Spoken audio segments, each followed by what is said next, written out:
What's up, everybody? Welcome back to another Thingamajigger Thursday here at Tucson Acres. Over the past 2 weeks, I've collected a few more boxes and bins of random tools that will be going over here. I keep trying to clean this all up and just end up bringing home more. But over the next couple of weeks, we will get to those two boxes and those buckets back there, but not today. All right, so jumping right into today's mystery tools, we're just going to go right down the line here, starting off with this funky looking thing. To me, it looks like just a homemade screen spline roller. I've done dozens and dozens of them over the years. I've got several of the tools, and I can't imagine that this tool is not meant to be one of these. So that's our best guess. It definitely has to be homemade. I mean, holy cow, it's just got a regular button head bolt through there. It's held together on the inside by a set screw. Like, a factory would not use a set screw as the connecting point. So I'm pretty sure that's what it is. If anybody else has any better guesses, I'd love to hear them. But to me, just the most overbuilt tool of the century, I believe. Well, there's good competition out there for sure. So I'm just going to add it right to that, and we will be done with that bugger. Actually, I need to keep that out for the photo. All right, next is this guy. I didn't show the name on it, but nice job, Raw Bacon. You nailed it exactly. Rimster, made by Chicago Specialty Manufacturing. It's just a long reach nut or bolt holding wrench or screwdriver or driver for that matter. It's like a nut driver, but it's meant to be a nut holding nut driver. This one is a 5/16. It doesn't like screws with a pan head on them. It doesn't quite fit under that edge there, but it does work. You drive it in, get it to, in a deep recess or something, you can just let it go. And you can actually put a nut in there as well. There's a little 5/16 nut. You can just drop the nut down in there. It'll keep it in place to where it can't fall out. And then again, you could reach way down into a recess, get it started. If I could hold it. Oh, it's already started. And then, well, a little too tight there. And then that's it. So, pretty handy guy. I like that. All right, moving on. Again, correct guesses on this. This is just a tappet remover. I generally just use, for those that don't know, a tappet is this. It's what transmits horizontal force from your crankshaft or a camshaft to vertical force to push up and down on a, well, in this case, a push rod going to your rocker arm, which opens and closes valves to your cylinders. This one is what's called a flat tappet, and these are recessed way down in the engine. I usually just use a magnet and pull them up out of there, but sometimes they get bound in there, so you need an actual tool to grab onto them, and that's what this guy does. It has these little spreading jaws, and you just lock it down in there, and then you can really start pulling on it. If you can get it in between those springs there, it pulls even better. Yeah, well, that locks in pretty good. I've never had to use anything like that. This is another version of that. So this one has a spreading anvil, I guess we could call that, down at the bottom. You loosen it up, and the screw inside of it creates more room. Then you would pop that down in there, tighten it up, and that anvil spreads out the jaws there and really locks onto it good and tight. And then it's got a little sliding T-handle on it, a little slide hammer to really pop them out of there. Okay, next up is this one. Again, I don't know how you found this one, Bacon. This was a doozy to find. This is a specialty driver, and it's called a Star Driver. Now, the brand on it is Diversified Control Inc. It's got their phone number, and then the only number on this was this 91028. And that doesn't come up with anything anywhere. But just doing a simple image search, I was able to find them. And apparently these are used to open and close what are called slam boxes, S-L-A-M. and I didn't even know what that was. But it's like, you know, the cable companies and phone companies, they have boxes outside your homes. A lot of times these will actually have two ends. One end will be like this, and the other end will be like a 7/16 wrench or something like that, or a nut driver. And these are used to open and close those lock cylinders, I guess, on those boxes. All right, so next up is this thing. I can't believe I'm in my 40s. I've lived in probably 20 different homes, and I've never heard or seen of one of these things. This is actually called a sidewalk or driveway crack weeding tool, or crevice weeding tool. It's meant to get the weeds out of the cracks and crevices in a sidewalk or in a driveway, which I just never even thought about getting down on my hands and knees to use a tool like this. I just flip my weed whacker over sideways and run it through the crack there. But yeah, you can get these for, you know, like $2.95 on Amazon or eBay. Super cheapo stuff there. Next up is this thing right here, and this is actually a tapered spindle. It's a bench grinder buffing wheel mandrel with a tapered spindle, and it's actually threaded.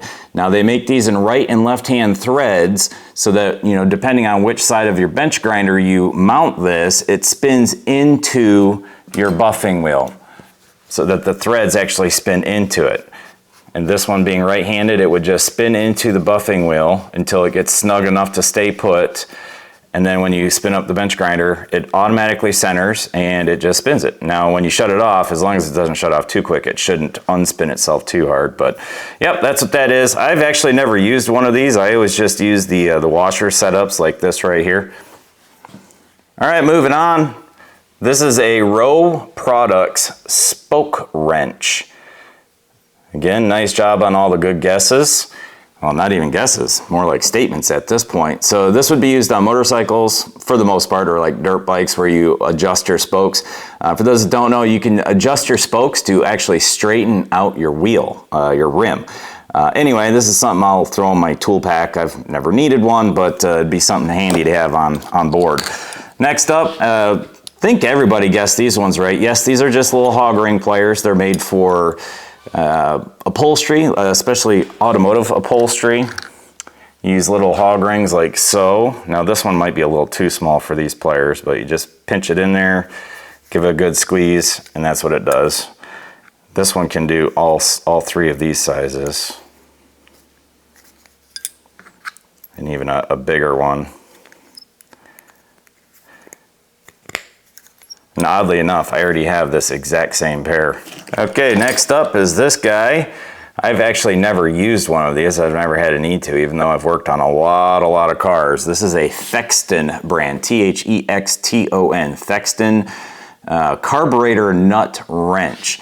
And it's supposed to be a 1-inch 12-point jaw on there. This one's been modified. Somebody put it looks like a washer on the back. And I'm assuming that's just to keep this from sliding too far up the fitting, but it's more like a flare nut wrench than anything else. And it's got these little grooves right here to identify what size fuel lines you've got going into the carburetor. Pretty cool, but I don't see me ever using that. This fella here, this is a steering column shim to adjust the angle of the steering column, I'm assuming. It's meant specifically for, like, I think it was 67 to 73 Camaros and Firebirds, something like that. I'll throw a photo up right quick. Oh yeah, okay, here we go. This fella. I hate to say this, but right now it is got me stumped. So I cleaned it all up, and we'll just go over some details right quick. Pretty old school, solid handle. It's definitely seen a lot of grime and grease over the years. The collet here, it's not pinch tight anymore. I thought maybe it would spin loose or something, or this handle would spin off. It doesn't. It's pretty doggone snug on there. It's definitely a cast tool. This is not a forged tool. You can see all the cast marks in the handle and in the business end down here. Now, just like ones I found online, it's got this rhombus or horizontal diamond with a L inlaid. I'm trying to get the light on there. If I can get to focus, I will zoom in with the editing software. Now, just looking at the edges, they don't really look sharpened per se. Now, who knows how old this tool is. I am not exaggerating one bit when I say I have combed through in the ballpark of 10,000 pages of early 1900s, even late 1800s, and then all the way up to probably 1960s and 1970s. Tool catalogs, farm catalogs, you know, Sears and Roebuck catalogs, just everything I could think of. I did find one logo that looks very similar to this L with a diamond, and it's from a, what was his name, Charles M. Levy. He was a jewelry maker in like the first decade of the 1900s, something like that. And I started looking into jewelry making catalogs, and I still have not found anything. Now there are these things called box scrapers, which look somewhat similar to this, and you would use them to scrape off printed labeling on wooden boxes, wooden shipping boxes back in the day. We don't do that anymore because we don't have wooden boxes. However, I don't believe that's what this is, and if you think about it, the business end is basically even or even below the handle. Now that could be bent. If y'all got any ideas on this, go ahead and, you know, throw them out there, even if it's completely ridiculous. Who knows? This might be a colon scraper. I don't know. But I've got some ideas. I'm going to share them with you right quick just to get your input. Now I'm just going to assume that this is bent a little bit further than it should be. It probably should be a little bit straighter. This part right here isn't quite perpendicular with the handle, so it looks like it was bent down at some point that way. But just thinking about that and any potential uses, it's got a slight curve here. It's not super sharp. I can't imagine it would be used to turn this way. Usually if you're using a tool like that, you would position the tool that way. So it's probably meant more for, you know, a cupping action of some sort. I couldn't imagine this being used for like scraping bearings or even installing or insetting bearings, because the bearing would have to sit in here, and this arm, you know, if you were to set anything in this arc here, this arm would get in the way. You know, it's just, it wouldn't work for that. Even as a scraper, because this is so offset, it wouldn't really be good at scraping, I don't think anyway.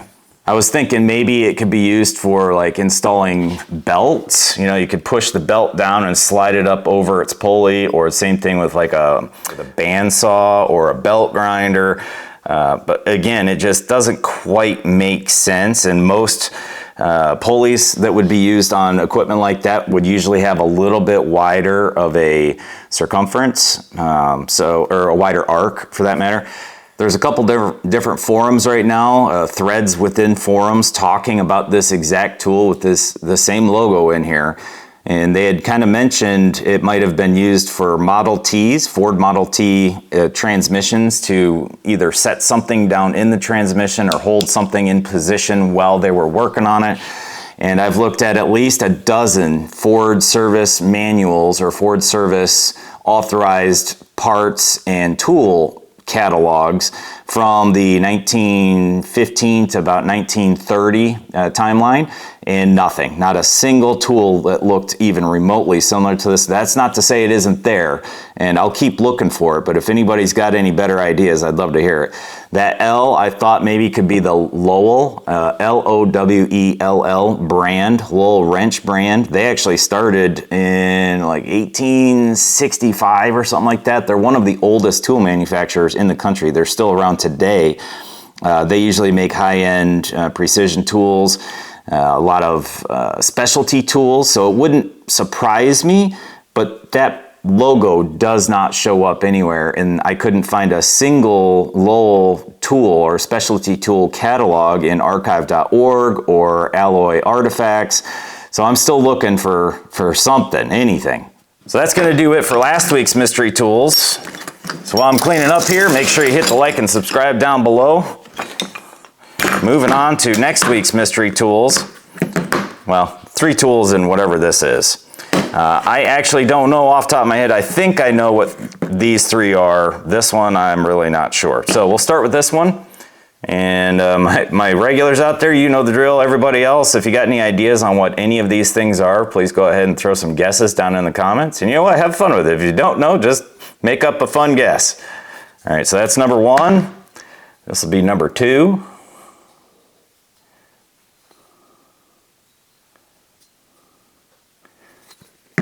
This will be number 3. This is it's like an aluminum handle. Well, not like, it is. And it's kind of a rubbery poly